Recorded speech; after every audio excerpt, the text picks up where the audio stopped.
एक तू सच्चा तेरा नाम सच्चा अनंत। पृष्ठ 769। सतपुरुष बाबा फुलसंदे वाले कहते हैं, हे परमेश्वर, मेरी आत्मा की टूटी फूटी झोपड़ी में अपने अंतहीन आकाश को भेज। हे परमेश्वर, कांटों में भी मेरी आत्मा फूलों की तरह खिलती रही। हे परमेश्वर, पट बीजने जैसी मेरी आत्मा के प्रकाश को अपने अनंत में स्थापित कर दे। सतपुरुष बाबा फुलसंदे वाले कहते हैं कि हे देवपुत्रों, चंद्रमा के ऊपर बादल छाए पड़े हैं। जब हवा चलती है तब बादल क्या एकदम ही हट जाते हैं? नहीं, उनमें समय लगता है। ऐसे ही विगत कर्मों का प्रभाव वह भी धीरे धीरे नष्ट होगा। साधना करते ही तुम्हें अनुभव होगा कि जो तुम्हारे भीतर है वही तुम्हारे बाहर है। डोम, चांडाल, चमार की आत्मा में भी वही प्रकाश है जो ब्रह्मा और शिव की आत्मा में हो रहा है। तुम खुद ही परमेश्वर से अलग हुए पड़े हो। जितनी तीव्रता से साधना करोगे उतने ही परमेश्वर के निकट हो जाओगे।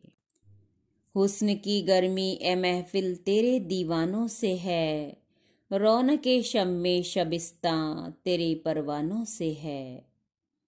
संसार में तुम चाहे कितने ही व्यस्त हो, फिर भी अपने जप तप में लगे रहना और सद्गुरु के प्रकाशित ध्यान से आत्मा को प्रकाशित किए रहना।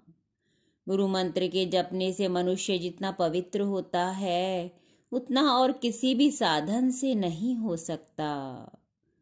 यदि तुम सत्कर्म करोगे तो वह तुम्हें पहले के किए कर्मों को काट देगा। ध्यान और जप से तुम्हारे पुराने पाप कट जाते हैं। घंटों लंबी प्रार्थना से अच्छी प्रार्थना वो है कि जो एकाग्र मन से ध्यान पूर्वक की जाती है। घंटों तक ग्रंथ का पाठ करने से केवल एक लाइन का वो वचन श्रेष्ठ है जिस पर तुम अमल कर सको।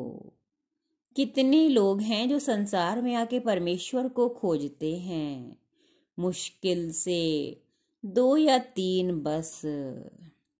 काम काज अवश्य करना चाहिए, उससे मन ठीक रहता है, पर उसमें इतना लीन होना ठीक नहीं जो तुम संसार में अपने आने की वजह को ही भूल जाओ, ईश्वर आराधना को ही बिसर जाओ।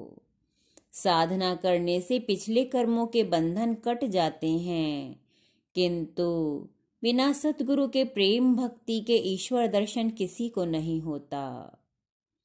जप तप से इंद्रियां संयमित और आत्मा महान उज्ज्वलता को प्राप्त हो जाती है। अपनी साधना और आराधना आज से नहीं बल्कि अभी से शुरू कर दो। बाद में तो कुछ भी होना संभव नहीं। ज्यादा से ज्यादा आराधना, जप तप और ध्यान करो। अगर तुम कठिन परिश्रम से घबराते हो तो तुम ही बताओ तुम्हें क्या मिल जाएगा। एक तू सच्चा तेरा नाम सच्चा।